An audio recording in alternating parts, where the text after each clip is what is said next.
11장. 여기에 기록된 사건이 일어났던 당시에는 국경 요새의 사업가들에게 제일 무서운 사람들, 세관의 관리라든가 순찰대는 아직 없었다. 따라서 누구나 마음 내키는 대로 무엇이든지 운반이 가능했다. 설령 누군가가 금사나 수색을 한다 하더라도 그것은 주로 자신의 개인적 만족을 위한 것으로서 수레 위에 특별히 유혹적인 물건이 있을 경우에 한했다. 그리고 그 자신이 상당한 권력이나 힘을 가지고 있을 경우에만 금사나 수색이 가능했다. 그러나 벽돌을 갖고자 하는 사람은 하나도 없었기 때문에 양켈의 수레는 아무런 방해를 받지 않고 도시의 큰 대문을 통과했다. 불바는 비좁은 벽돌 짐 속에서 마부들의 고함 소리와 소란한 소리 외에는 아무 소리도 들을 수 없었다. 양켈은 먼지 두성이가 된 말등에서 몸이 들썩들썩 흔들리면서 몇 번씩이나 모퉁이를 돌아서 어둡고 좁은 길로 들었었다. 그 길은 부정한 거리라 불리는 동시에 유대인의 거리라고도 불렸다. 왜냐하면 여기에 바르샤바의 유대인들이 전부 살고 있었기 때문이었다. 이 거리는 앞마당도 아닌 뒷마당을 뒤집어 엎어놓은 것 같이 아주 지저분했다. 여기엔 햇빛도 전혀 비치지 않을 것 같았다. 창문마다 시커멓게 그을린 작대기가 무수히 뻗어나온 목조 가옥들이 거리를 더욱 어둡게 만들었다. 목조 가옥들 사이로 벽돌로 된 벽들이 드물게 붉은 빛을 띠고 있었으나 그것조차도 거의 모두가 완전히 검은색으로 변하고 있었다. 백회를 바른 위쪽 벽 부분만이 가끔씩 햇빛을 받아 눈이 부실 정도로 반짝이고 있었다. 이곳에 있는 모든 것들이 몹시 흠상궂었다. 굴뚝, 걸레, 과일 껍질, 내던져 깨어진 통 등 길가에 늘어져 있는 쓰레기는 지나가는 사람들의 눈살을 찌푸리게 만들었다. 한 집에서 건너편 집으로 뻗어있는 작대기에는 유대인들의 양말, 짧은 속바지, 구운 거위 등이 걸려 있어서 말을 타고 지나가는 사람들의 손에 거의 닿을 것 같았다. 때때로 까만 유리알 장신구를 한 예쁜 유대인 여자가 낡아 빠진 창문으로 밖을 내다보았다. 더럽고 찢어진 옷을 입은 곱슬머리의 유대인 아이들이 소리를 지르며 진흙탕 속에서 뒹굴었다. 온 얼굴에 주근깨가 새알같이 박혀있고 당근빛 머리칼을 하고 있는 유대인 하나가 창문으로 내다보더니 양켈과 무슨 말인지 알아듣지도 못하는 말로 이야기를 주고받았다. 그러더니 양켈은 곧 어떤 마당 안으로 수레를 몰고 들어갔다. 또 한 명의 유대인이 길을 걸어가다가 걸음을 멈추고 이야기에 끼어들었다. 그리고 불바가 간신히 벽돌 밑에서 기어 나왔을 때 그는 대단히 열심히 이야기하고 있는 3명의 유대인을 보았다. 양켈은 그를 바라보며 꼭 어떻게든 해보겠다고 말했다. 나리의 아들 오스타프는 지금 거리의 감옥 안에 있습니다. 간수를 설득하기는 힘들지만 어떻게 해서든 만날 수 있을 겁니다. 불바는 3명의 유대인과 함께 방으로 들어갔다. 유대인들은 또다시 알 수 없는 자기들 말로 자기들끼리 이야기를 시작했다. 불바는 그들의 얼굴을 하나하나 돌아가면서 바라보았다. 무엇인가 그의 마음을 심하게 뒤흔드는 것을 느꼈다. 난폭하고 변화없는 그의 얼굴에 파괴력이 강한 희망의 불꽃이 타올랐다.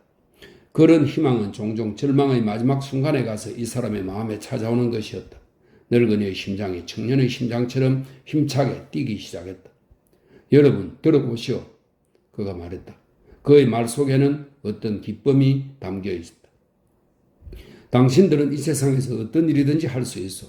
바다 밑바닥에 있는 것이라 해도 무엇이든지 꺼내올 수 있어. 그래서 옛날부터 유대인이 훔치려고 마음만 먹으면 자기 자신도 훔친다는 속담이 있지 않소? 내 아들 오스타프를 해방시켜 주시오. 악마들의 손에서 빠져나올 수 있는 기회를 그에게 주시오. 난 이 사람에게 12,000냥을 주겠다고 약속했지만 이 설명이 있습니다. 앞서 불바는 양겔에게 5,000냥을 주겠다고 했는데 여기서는 12,000냥을 주겠다고 약속했다는 말을 한다. 이는 원문을 그대로 옮긴 것으로 작가의 착오인지 아니면 내용상 생략된 또 다른 금전적 약속이 있었던 것인지 알 수 없다. 이건 번역자의 말입니다. 12,000냥을 더 보태도 좋소. 내가 가지고 있는 크고 값진 술잔들과 땅속에 묻어둔 금, 집, 마지막 한 벌의 옷까지도 다 모두 팔아버리겠소. 그리고 이후 내 일생 동안 전쟁에서 노역한 것은 무엇이든 당신들하고 절반씩 나눈다는 계약을 맺어도 좋소. 아이고 안 됩니다 영감님. 그럴 수는 없습니다. 양켈이 한숨을 쉬면서 말했다. 그래요. 그렇게 할 수 없어요. 다른 유대인도 맞장구를 쳤다. 3명의 유대인들은 서로 쳐다보았다. 그러나 시도는 해보자고. 세 번째 유대인이 다른 두 사람을 돌아보고 떨면서 말했다. 어쩌면 가능할 수도 있어.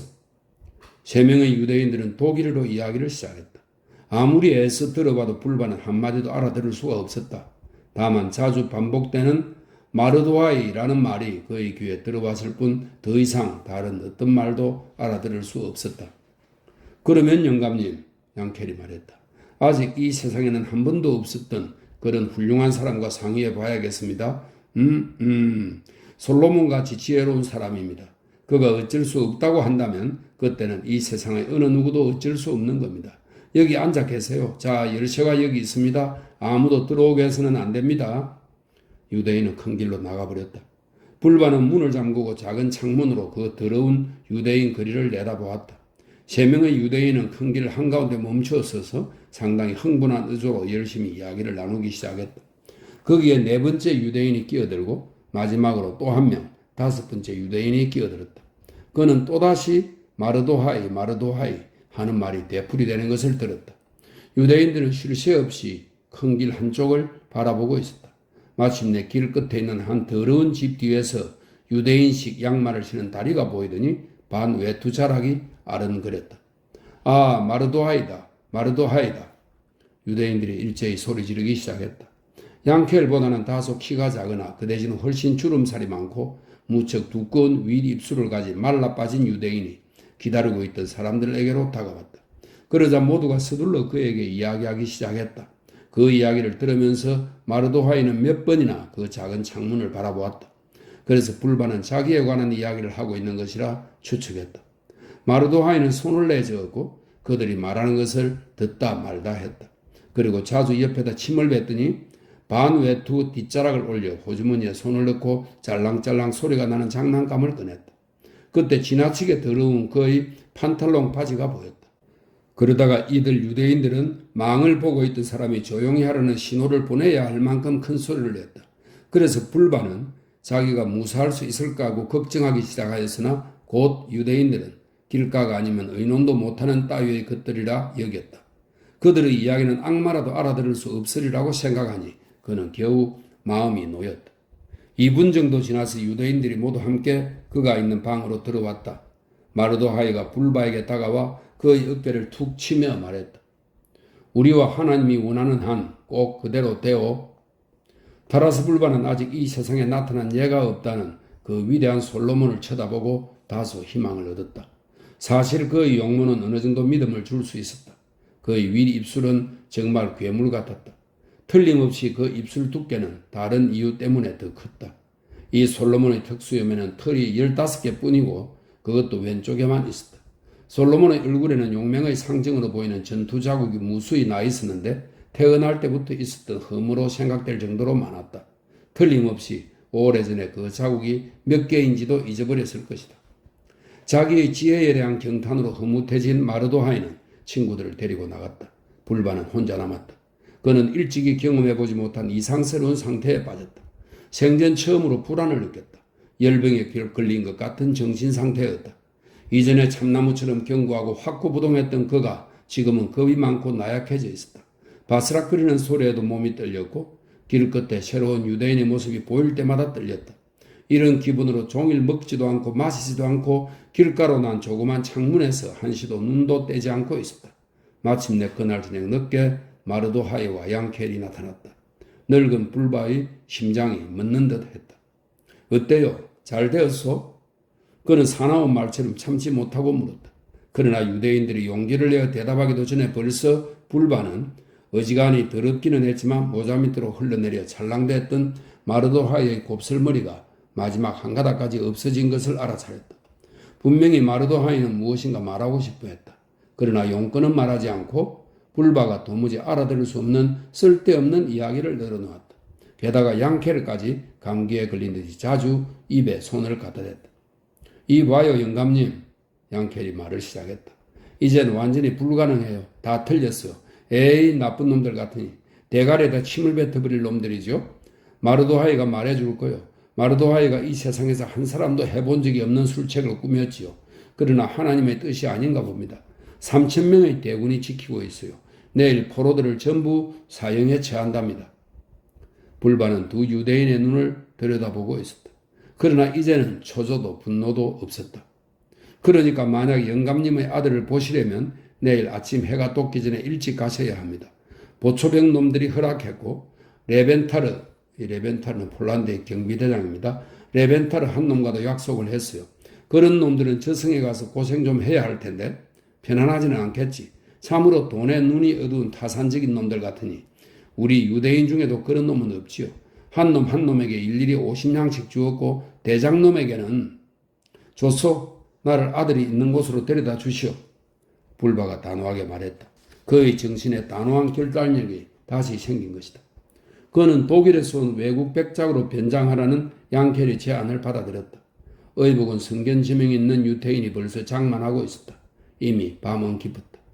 얼굴에 주근깨가 있는 붉은 머리의 유태인으로 알려진 집주인은 돗자리 같은 것으로 싼 얇은 담요를 꺼내 불바를 위하여 긴 글상 위에 깔아주었다. 양켈도 역시 마룻바닥에 깔린 똑같은 담요에 들어누웠다. 붉은 머리 유대인은 작은 잔으로 과실주를 한 잔 마시고 반 외투를 벗어버리고 양말과 신발만 신은 채 마치 병아리 같은 꼴로 자기 처와 함께 장롱 같은 것 속으로 들어갔다. 어린애 둘도 마치 강아지 새끼처럼 그 장롱 옆 마룻바닥에 들어누웠다. 불바는 꼼짝도 않고 앉아서 자지 않으려 했다. 그리고 손끝으로 책상을 툭툭 두들기면서 담뱃대를 입에 물고 연기만 뿜어내고 있었다. 그 때문에 유대인은 잠길에 재채기를 하더니 코를 이불 속으로 파묻었다. 창백한 새벽 기운이 하늘에서 바쁘게 움직이기도 전에 그는 발로 양켈을 쿡쿡 찔렀다. 양켈, 일어나게. 자네가 준비한 백작 옷을 내놓게. 불바는 순식간에 옷을 입었다.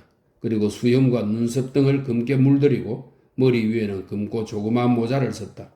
이제 그의 가장 가까운 가자크들이라 할지라도 아무도 그를 알아볼 수 없을 것이다. 아무리 보아도 35살 이상으로는 보이지 않았다. 그의 뺨에 비친 혈색은 건강하게 보였고 몇 군데 있는 상처 자국은 어딘가 위험 있게 보였다. 금으로 장식한 의상도 그에게 잘 맞았다. 큰 길은 아직 잠들어 있었다. 시내에는 물건이 든 상자를 손으로 나르는 장사꾼 하나 보이지 않았다. 불바와 양켈은 황새가 앉아있는 모양을 한 건물에 이르렀다. 그 거무스름한 건물은 낮고 옆으로 넓게 퍼져 있었는데 황새 목처럼 길게 솟은 막루가 솟아있고 막루 위 지붕의 한쪽이 튀어나와 있었다. 이 건물은 여러 가지 공무를 처리하는 곳이었다. 여기에는 부대와 감옥뿐만 아니라 재판소까지 있었다. 두 사람의 손님이 대문을 들었으니 큰 방이라기보다 지붕이 있는 마당이라고 할 만한 곳이 나왔다. 대략 1000명가량 되는 사람들이 함께 잠자고 있었다. 정면으로 나지막한 문이 있었고 그 앞에 2명의 보초가 앉아서 한 사람이 다른 한 사람의 손바닥을 두 손가락으로 때리는 내기를 하고 있었다. 그들은 들어온 사람들에 대해 별로 주의를 기울이지도 않았다. 우리요, 여보시오, 나리들, 우리가 왔소. 양켈이 말하자 겨우 고개만 돌렸다. 들어가시오. 그중 하나가 한 손으로는 문을 열고 다른 한 손은 막기 위하여 상대방 쪽으로 뻗치면서 말했다. 그들은 좁고 큼큼한 복도에 들었었다. 그 복도는 또다시 그들을 조그마한 창문이 몇 군데 뚫린 큰 방으로 이끌었다. 누구야? 몇 사람이 소리를 질렀다. 불바는 완전 무장을 한 상당수의 병사들을 볼 수 있었다. 아무도 들여놓지 말라는 명령이다. 저희들입니다. 양켈이 큰 소리로 대답했다. 아이고 나리들 아시잖아요. 저희들인데. 그러나 아무도 들은 채도 하지 않았다. 다행히도 마침 뚱보 하나가 다가왔다. 모든 정황으로 보아 대장이라고 생각되는 자였다. 왜냐하면 누구보다도 더 심하게 욕설을 했기 때문이다. 나리 저희들입니다. 다 아시잖아요. 그리고 이 백장님이 다시 인사를 표하실 겁니다. 피려먹을 하는 수 없군. 들여보내. 이제 더 이상 아무도 안 된다. 이제 누구도 칼을 버리고 개같이 마룻바닥에 엎드려 사정을 해도 안 된다. 이 훌륭한 명령을 우리 두 사람은 미처 알아듣지 못했다. 저희들입니다. 저예요. 이쪽 사람들입니다. 양켈이 누군가를 만나자 말했다. 어때요? 지금 들어가도 되지요? 마침내 그들이 복도의 끝까지 왔을 때 그는 보초병에게 물어보았다. 좋아. 그런데 당신들을 감옥 안까지 들여보내야 할지 모르겠단 말이야. 지금은 야한이 아니고 딴 놈이 서 있거든? 보초병이 대답했다. 아니. 유대인은 조용히 말했다. 나으리 그러면 곤란한데요. 안내해라. 불바가 강하게 말했다. 유대인은 그의 말에 따랐다. 위쪽이 뾰족하게 되어 있는 지하실 입구에는 3층으로 된 수염을 기른 병사가 하나 있었다. 그의 수염은 제일 위층의 뒤로, 두 번째 층은 똑바로 앞으로, 세 번째 층은 아래로 뻗어 있어 그의 용모를 고양이같이 만들어 놓았다. 유대인은 죽을 죄를 3번이나 저지른 사람처럼 몹시 황송해하면서 그의 개걸음으로 그 옆으로 다가갔다. 대장나리, 여보세요 대장나리. 너 이놈 유대인 진정 내게 하는 말이냐? 그럼요 대장나리. 그런데 나는 그냥 졸병인데. 삼청 수염의 병사는 기쁜 듯 눈을 번쩍이면서 말했다. 그래요. 전 당신이 정말 대장나리인 줄 알고. 네네. 이때 유대인은 말하면서 고개를 한번 돌리더니 손가락을 활짝 펼쳤다. 아니 정말로 풍채가 훌륭하세요. 아이고 대장님 정말 대장님 같으세요. 이제 손가락만큼만 더 보태면 대장 지휘관이 되겠네요. 나리를 파리처럼 빠른 말에 타게 하고 정군을 호령하게 하면 얼마나 좋겠어요. 졸병은 자기 수염의 제일 아래층을 쓰다듬었다. 그의 두 눈은 정말 기쁜 듯이 빛났다. 참 군인이란 훌륭하군요. 유대인은 말을 계속했다. 정말 훌륭해요. 금줄과 번쩍번쩍 하는 것을 몸에 달고 있으니 햇빛같이 번쩍이네요. 아마도 아가씨들은 군인들을 보기만 해도 반할걸요. 아이고 맙소사. 유대인은 다시 한번 고개를 돌렸다. 졸병은 한 손으로 위층의 수염을 꼬아 틀면서 그 틈으로 말 우는 소리 비슷한 소리를 냈다. 나리에게 부탁이 있어요. 유대인이 말을 꺼냈다. 여기 계신 백장님은 외국에서 오셨는데 카자크들을 보고 싶답니다. 카자크가 어떻게 생겼는지 아직 한 번도 못 보셨답니다. 외국의 백작과 남작이 폴란드에 오는 것은 흔히 있는 일이었다. 그들은 종종 반아시아적인 유럽의 한 구석을 구경하고 싶은 호기심에서 방문하기도 했다. 그들은 모스크바나 우크라이나가 아시아에 위치하고 있다고 생각했다. 그렇기 때문에 졸병은 어느 정도 정중하게 고개를 숙였고 자기도 몇 마디 인사의 말을 해야겠다고 생각했다. 백장님, 저로서는 도저히 알 수가 없네요. 왜 당신이 그들을 보고 싶어 하시는지요? 그런 놈들은 개지 사람이 아닙니다. 그 놈들은 아무도 존경하지 않는 그런 신앙을 받들고 있지요. 거짓말 마라 악마 새끼들아. 불바가 말했다. 네 놈이 개다. 사람들이 우리의 신앙을 받들지 않는다고? 감히 그따위 소리를 함부로 짓거리고 있어? 아무도 떠받들지 않는 것은 바로 네 놈들의 이단 신앙이다. 졸백이 말했다. 이 친구 봐라. 자네가 누구인지 이제야 알겠네. 넌 여기 갇힌 놈들과 한패지? 꼼짝 마라. 여기로 우리 병사들을 불러올 테니. 불바는 자신이 경솔하다고 생각했다. 그러나 그는 타고난 외고집인데다 우라통이 터졌기 때문에 바로잡지 않고 그냥 넘겨버릴 수가 없었다. 다행히도 때마침 양켈이 사이에 끼어들었다. 대장나리, 이 백장님이 카자크라고요? 어찌 그럴 수가 있겠습니까? 만일 이분이 카자크라면 어디서 이런 옷들을 구해 백장 모습을 할 수 있겠습니까? 네 마음대로 혼자 시부렁대라. 큰 소리를 지르고 졸병은 입을 크게 벌렸다. 대장나리, 제발 그만하십시오. 제발 조용히. 양켈이 울부짖었다. 그만하시죠. 그 대신 지금까지 본 적 없는 큰 돈을 드리죠. 금화 2냥을 드리겠습니다. 에게게 금화 2냥이라고? 금화 2냥으로 무엇하라 말이냐? 이발사에게 수염을 절반만 밀어도 금화 2냥을 내야 하는데 이 유대인 놈아 100냥 내라. 이렇게 말한 졸병은 윗수염을 꼬아 비틀기 시작했다. 100냥을 안 주면 당장 소리를 지를 테다.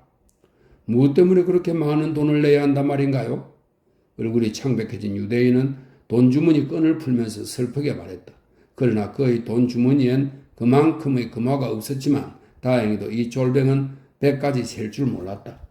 자, 나리 빨리 통과합시다. 보세요. 이곳 사람들은 정말로 좋은 사람들이 아니지요. 더 내놓지 않은 것을 불만으로 생각하는 듯이 졸병이 받은 돈을 손에다 놓고 주무르고 있는 것을 보고서 양켈이 말했다. 저 새끼 뭐야? 악마 같은 졸병 새끼. 불바가 말했다. 돈을 받고서도 보여줄 생각을 안 타니 안 되지. 보여줄 의무가 있잖아. 돈을 받은 이상 지금 거절할 권리는 없지. 꺼져. 악마한테 꺼지란 말이야.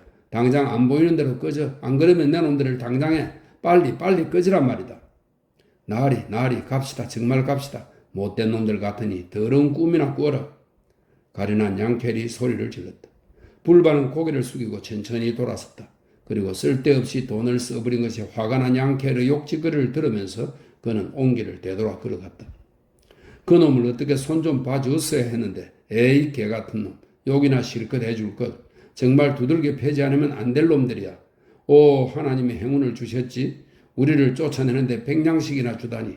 우리들 중에 머리칼을 다 뽑히고 낯짝을 얻어맞아 보지 못할 지경이 되더라도 100냥을 그냥 내줄 사람은 하나도 없지. 아 하나님이시여 맙소사 불쌍히 여기옵소서. 그러나 이 실패는 불바에게 훨씬 더 큰 영향을 끼쳤다. 실패는 그의 눈 속에서 무엇이든 다 삼켜버릴 것 같은 불길이 되어 나타났다. 가자. 갑자기 충격을 받은 듯이 그가 부들부들 떨면서 말했다. 광장으로 가자. 나는 놈들이 아들을 어떻게 괴롭히나 꼭 봐야겠다. 이보시오 영감님 무엇하러 가십니까? 이제 그래봤자 아무 소용도 없어요. 가자. 불바가 우겼다. 유대인도 유모처럼 한숨을 쉬면서 그의 뒤를 따라갔다. 사형 집행을 준비하고 있는 광장은 쉽게 찾을 수 있었다. 사람들이 사방에서 그리로 몰려들고 있었기 때문이다. 당시처럼 야만적인 시대에는 보잘것없는 사람들뿐만 아니라 상류사회 인사들에게까지도 사형이 가장 흥미있는 구경거리였다. 집으로 돌아가 꿈에 나타난 피투성의 시체를 보고서 술 취한 경비병만이 낼 수 있는 괴성을 지르면서도 그 많은 아가씨들과 아주머니들 또 신앙심 깊은 할머니들까지도 이 기회를 놓치지 않고 구경하려 했다. 아, 무슨 고통이 저렇게 심할까? 그들 중에 많은 사람들은 눈을 가리고 또 낯을 돌리면서도 흥분하여 소리를 질렀다. 그러면서도 상당히 오랫동안 그 자리에 머물러 있었다. 사람들은 입을 벌리기도 하고 팔을 앞으로 뻗기도 하고 또 어떤 사람들은 더 잘 보기 위해 다른 사람들이 머리 위에라도 올라갈 기세를 보이기도 했다. 보잘것없는 짧은 견해를 가진 군중 속에서 뚱뚱한 얼굴을 한 백정 한 사람의 모습을 드러냈다.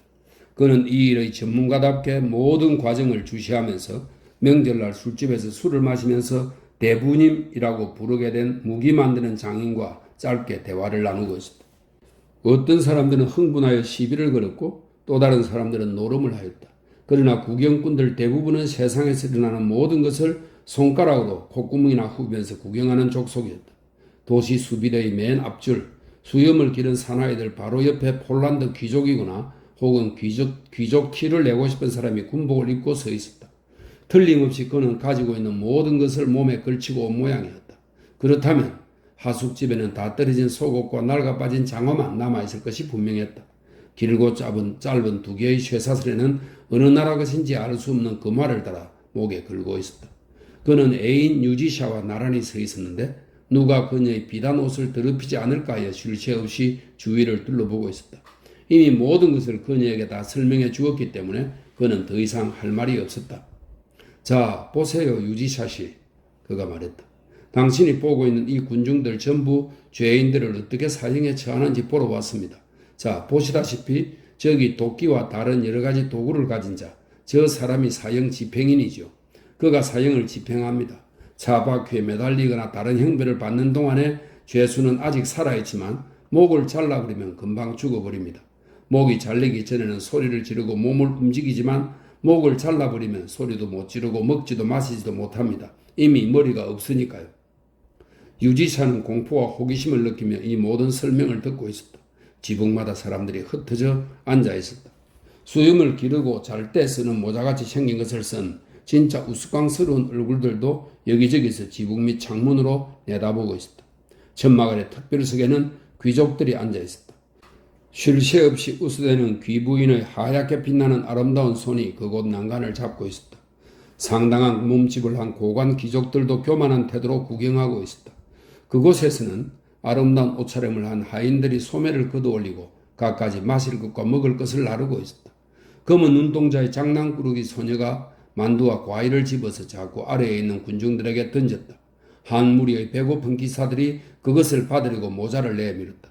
군중 속에서 단연 돋보이는 키가 큰 귀족은 까맣게 벗겨진 금줄이 달린 빨간 상의를 입고 있었는데 자신의 긴 두 팔을 이용해 첫 번째로 그것을 받아서 곧바로 키스하고는 심장에 한번 갖다 대더니 입에 넣어버렸다. 금색 세 장에 넣어서 발코니 아래에 매달아 놓은 매 역시 구경꾼의 하나였다. 매는 부리를 옆으로 돌리고 한쪽 다리를 들고서 군중을 유심히 바라보고 있었다. 갑자기 군중이 소란해졌다. 그리고 사방에서 소리가 울렸다. 끌고 온다. 끌고 온다. 카자크들이 왔다. 그들은 머리에 아무것도 쓰지 않고 머리채를 길게 늘어뜨리고 걸어갔다. 수염은 자랄 대로 자랐다. 그들은 무서워하는 기색도 우울한 기색도 없이 조용히 자랑스럽게 걸어나왔다. 비싼 양복지로 만드는 그들의 옷은 다 헤어져 낡아빠진 걸레처럼 펄럭거렸다. 그들은 군중을 보지도 않고 고개를 수그리지도 않았다. 오스타프가 선두에서 걸어왔다. 자기 아들 오스타프를 보았을 때 늙은 불바가 무엇을 느꼈을까? 그때 그의 가슴은 어떠했을까? 군중 속에서 그는 아들의 모습을 바라보며 일거수일투족을 놓치지 않았다. 그들은 벌써 사형장 가까이까지 와 있었다. 오스타프는 걸음을 멈추었다. 그가 제일 먼저 이 고배를 마셔야만 했다. 그는 동지들을 돌아본 다음 한 팔을 높이 쳐들고 큰 소리로 말했다. 하느님, 우리 그리스도 교인들이 당하는 고통을 여기 서 있는 이단자들이 보지 못하게 하여 주소서. 우리 중 누구도 신음소리 하나 내지 않게 해 주소서. 그 다음 그는 단두대로 걸어갔다. 훌륭하다 아들아, 훌륭해. 불바는 조용히 말하고 백발머리를 땅으로 떨어뜨렸다. 사형 집행인은 다 해해진 누더기를 그의 몸에서 벗겨내고는 만들어놓은 틀에다가 그의 손발을 결박했다. 그리고 아니다. 온몸의 털이 곤두설 만큼 무서운 지옥 같은 고통의 장면을 묘사해서 독자 여러분을 괴롭히지 않겠다. 이를 묘사하는 것은 인간적이지 못할 짓이다. 그것은 피비린내 나는 삶 속에서 군인의 공훈을 기리고 강철 같은 정신만을 단련시켰던 야만적이고 잔인한 시대의 산물이었다. 지혜와 사상이 트인 몇몇 기사들은 그러한 혹독한 형벌이 카자크 민족의 복수심만 불타게 할 뿐이며 쓸데없는 짓이라고 주장했지만 소용없는 노릇이었다. 그러나 귀족들의 경솔함, 성견 지명의 결여, 유치한 자존심과 자만심으로 국회를 한낱 정치적 풍자화로 바꾸어버렸던 무질서와 불순한 의지 앞에서 국왕과 현명한 사람들의 권력도 어찌할 도리가 없었다. 오스타프는 위대한 인물처럼 모든 고통과 고문을 침착하게 참아나갔다. 팔과 다리의 뼈가 뚝뚝 꺾이기 시작했을 때에도 그 무서운 소리가 먼 곳에서 죽은 듯이 바라보고 있는 구경꾼들에게까지 들려 여자들이 시선을 돌리고 말았을 때에도 그는 단 한마디의 비명도 신음소리도 내지 않았다. 그의 입술에서는 그와 비슷한 어떤 소리도 나오지 않았고 그의 얼굴은 조금도 움직이지 않았다. 불바는 머리를 수그리거나 또는 자랑스럽게 시선을 올리거나 하면서 군중 속에 서 있었다. 그리고 칭찬하는 어조로 한마디 했다. 훌륭하다 아들아, 훌륭해. 그러나 오스타프를 죽음의 고통까지 이끌고 갔을 때 그의 기운도 빠져나가는 듯이 보였다. 그는 주위를 둘러보았다. 아니, 이럴 수가. 모두 낯선 얼굴들 뿐이다. 그가 죽을 때 가까운 사람들 중에 누군가가 함께해 주었으면 그는 연약한 어머니의 슬픔이나 통곡 소리를 듣고 싶지는 않았을 것이다. 또 머리칼을 잡아뜯고 자신의 흰 가슴을 두들기면서 미친 듯이 슬퍼하는 부인의 통곡 소리도 듣고 싶지 않았을 것이다. 지금 그는 현명한 말로 자신에게 기운을 북돋아주고 죽어가는 자신을 위로해 줄 수 있는 불굴의 사나이를 보고 싶어 할 것이다. 마침내 그는 기운이 다 빠지고 마음이 약해져 소리를 내질렀다. 아버지, 어디 계세요? 이 모든 고통을 아시겠지요? 내가 여기서 보고 있다. 완전한 침묵 속에서 그 소리가 울려 퍼졌다. 100만 군중이 모두 일시에 몸을 들었다. 기마부대 일부가 군중을 조사하기 위해 주의 깊게 살피면서 달려나왔다. 양캐는 죽은 사람처럼 창백해졌다. 기마부대가 그에게서 다소 멀어졌을 때 그제야 그는 두려움을 참고 불바를 보기 위해 뒤를 돌아보았다. 그러나 불바는 이미 옆에 없었고 그의 그림자도 보이지 않았다. 마지막 장입니다. 12장. 타라스 불바의 행방이 밝혀졌다. 12만 명의 카자크군이 우크라이나 국경에 나타났다. 그 군대는 이미 전리품 때문에 혹은 타타르인을 추격하기 위해 나선 어떤 작은 부대나 지대가 아니었다. 그렇다. 참다 못해서 전 민족이 일어난 것이었다.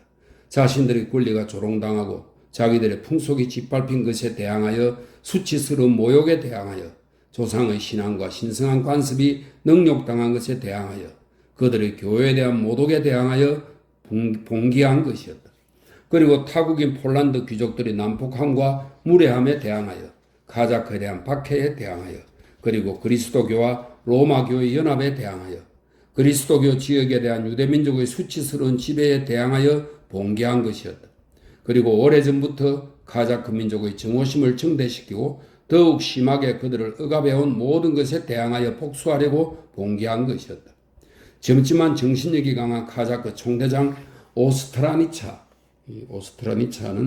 17세기 폴란드의 지배에 반대하여 투쟁을 벌인 카자크 지도자라고 하네요. 1638년에 바르샤바에서 처형되었다. 이런 설명이 있습니다. 총대장 오스트라니치가 이 모든 카자크 군들을 통솔하고 있었다. 그의 측근에는 나이 많고 경험 많은 그의 친구이자 고문인 구냐가 있었다.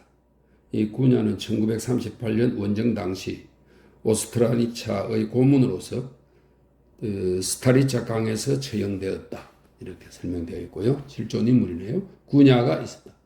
8명의 지휘관이 1만 2천 명의 군대를 인솔하고 있었다. 두 사람의 고급 에사울과 대장기를 든 기수가 총대장의 뒤를 따라서 말을 달렸다. 총기수인 장교가 정군단기를 들었고 그 외에도 부대장급의 지휘관들이 많았다. 즉 수레차 대장, 지대장, 부대 에사울들이 지휘관으로서 각각 보병부대와 기병부대를 지휘하고 있었고 정규군 카자크 병사와 거의 같은 숫자의 지원병과 의용병이 있었다.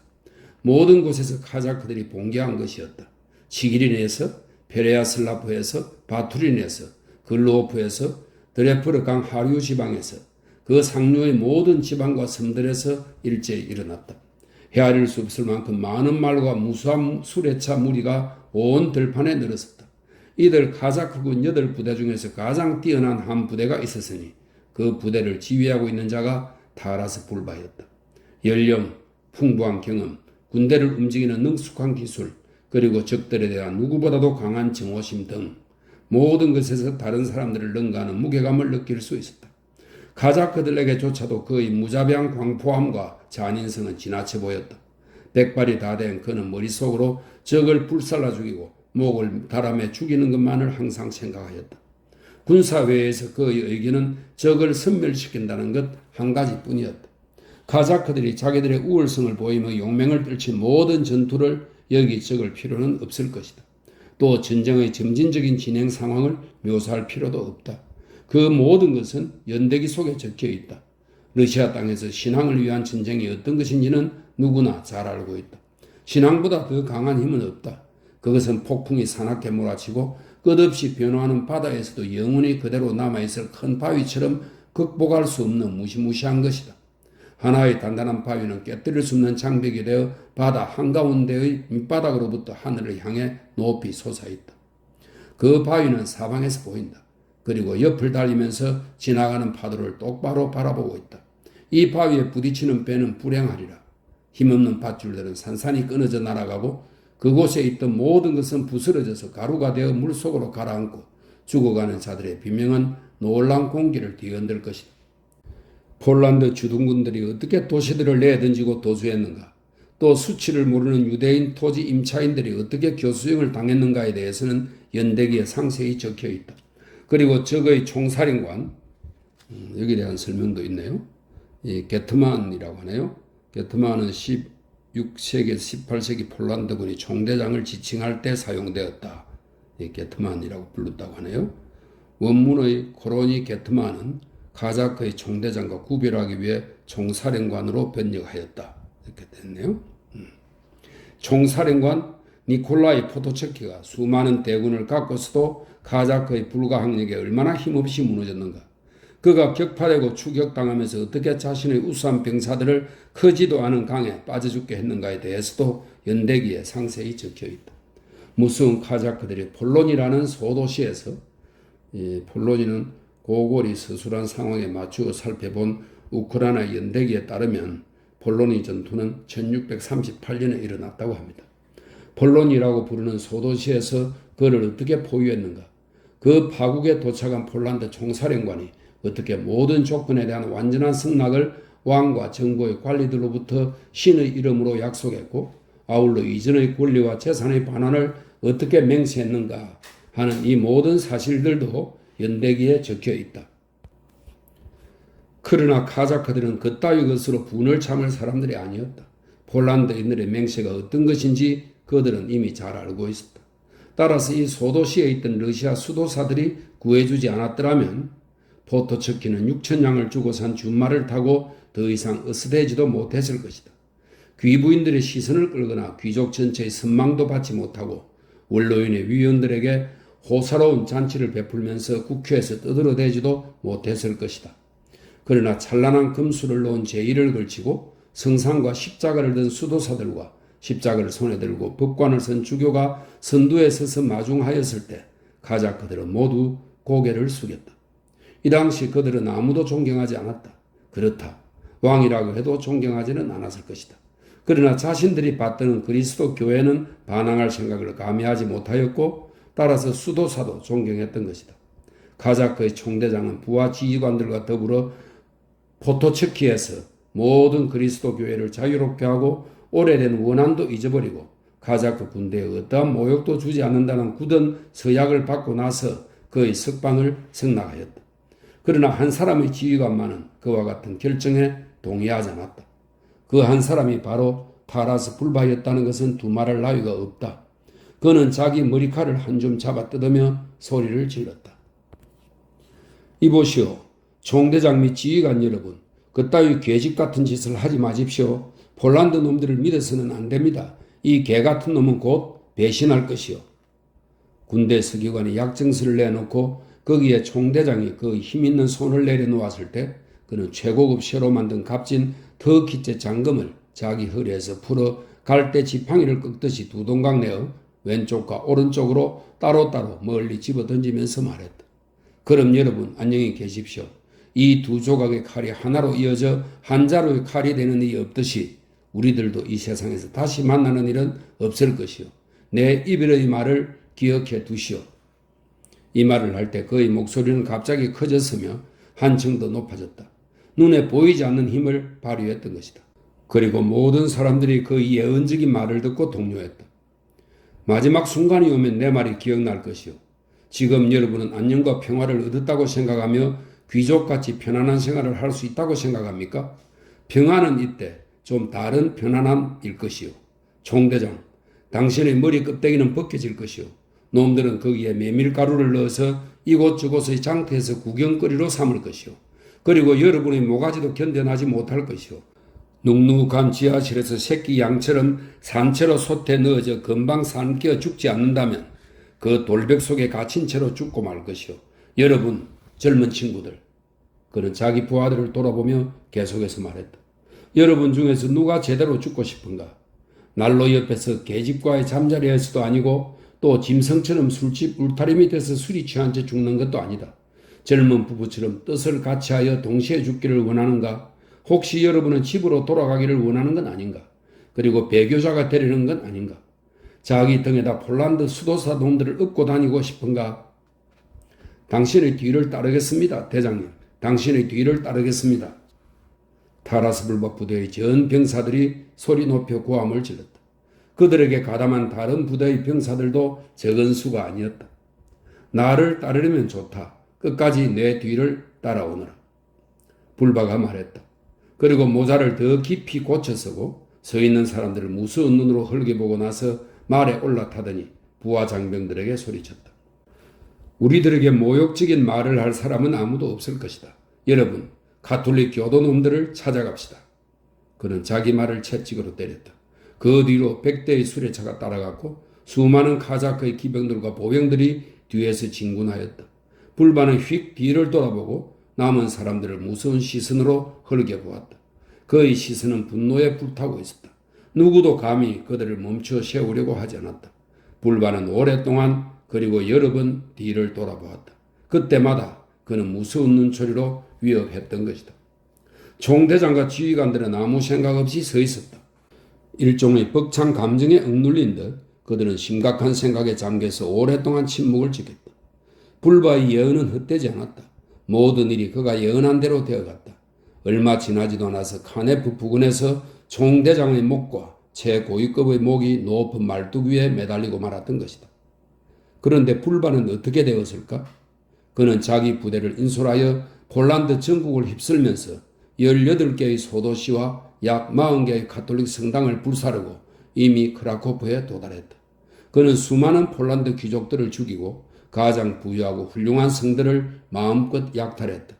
이 카자크들은 폴란드 귀족의 집 지하실에 소중히 감추어두었던 꿀과 포도주 통을 찾아내어 땅에 쏟아버렸다. 창고에 있는 값진 양복지, 의복, 가구들을 마구 파괴하고 불을 질렀다. 아무것도 동정할 것 없다. 불바는 그 말만 했다. 카자크들은 검은 눈썹의 폴란드 여자들과 백설처럼 하얀 가슴이 보이는 아름다운 아가씨들도 용서하지 않았다. 제단 앞에서도 그녀들은 구원받지 못했다. 불바는 여자들도 제단과 함께 불살랐다. 그 때문에 축축한 땅도 동요했을 것이고 황야의 뜰도 그들이 너무나 가엾고 애처로워 대지에 고개를 숙일 수밖에 없었을 것이다.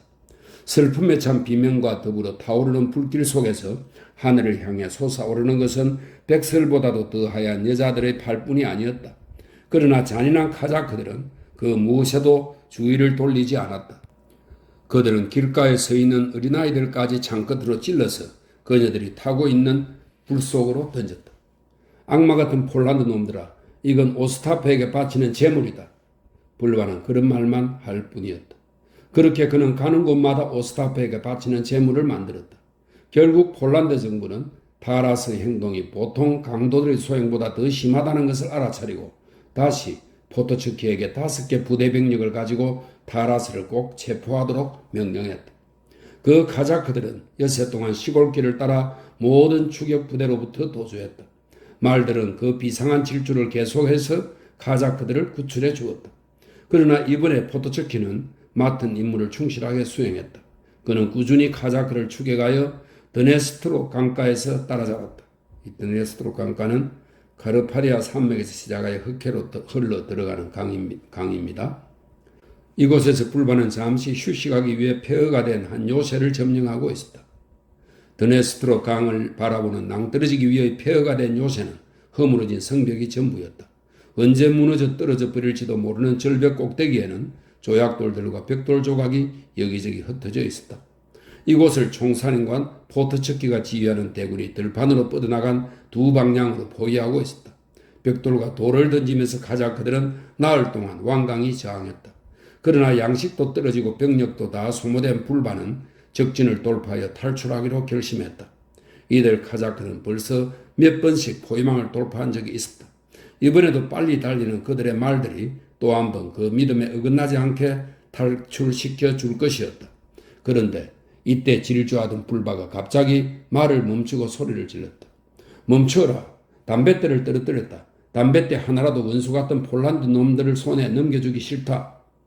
늙은 아타마는 허리를 굽혀 바다에서나 육지에서나 원정 때나 집에 있을 때나 한시도 손에서 놓지 않았던 그 담뱃대를 풀 속에서 찾기 시작했다. 그런데 이때 갑자기 적의 한 부대가 따라와 그의 힘센 두 어깨를 잡았다. 그는 온몸을 흔들었다. 그러나 이제는 그를 붙잡은 적의 병사들이 전처럼 땅 위로 나가 떨어지지 않았다. 아, 나도 늙었구나, 늙었어. 뚱보 카자크는 대성통곡하기 시작했다. 그러나 그것은 늙은 나이 때문이 아니었다. 힘이 힘을 이긴 것이다. 그의 두 팔과 두 다리에 매달린 사람들은 줄잡아 30명보다 적지는 않았다. 까마귀를 붙잡았다. 폴란드 병사들이 소리를 질렀다. 이쯤 되면 이제 이 자식에게 어떤 보답을 해야 할지 생각해봐야겠군. 그들은 총사령관의 허락을 받고 모든 사람이 보는 앞에서 산채로 그를 화형시키기로 결정했다.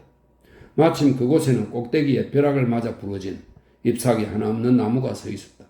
쇠고랑을 채운 그를 나무 옆으로 끌어다가 두 팔에 못을 박아 사방에 보이도록 높이 매달았다. 그 밑에는 장작을 산더미같이 쌓아 올렸다. 그러나 불바는 그 나무 더미를 보지 않았다. 또 그를 불살라 버리려는 화형에 관해서도 생각하지 않았다. 이 애정 깊은 아타마는 부하 카자크들이 사력을 다해 방해하고 있는 쪽을 바라보고 있었다. 높은 곳에 매달린 그의 눈에 모든 것이 손바닥을 보듯 잘 보였다. 점령하라. 여러분 빨리 점령하라. 그는 소리를 질렀다. 그 고지를, 숲 뒤에 있는 고지를, 거기는 놈들이 접근하지 못한다. 그러나 바람은 그의 말을 거기까지 전해주지 못했다. 아, 지고 있어. 아무래도 패배하겠구나. 절망하듯 소리를 지르고 아래를 보니 드네스트로 강이 번쩍이고 있었다. 불바의 두 눈에서는 기쁨이 번쩍였다. 그는 관목수 그늘에서 움직이고 있는 네 척의 뱃머리를 발견했던 것이다. 그래서 있는 힘을 다하여 큰 소리로 말했다. 강가로 강가로 왼쪽 산기슭길로 내려가라. 강가에 배들이 있다. 추격을 못하도록 배를 다 가지고 가라. 이때 마침 바람이 반대 방향에서 불어와 그의 모든 말을 카자크들이 들었다. 이 충고 때문에 그는 곧바로 도끼등으로 머리를 얻어맞았다. 그의 두 눈에 보이는 모든 것이 뱅뱅 돌았다.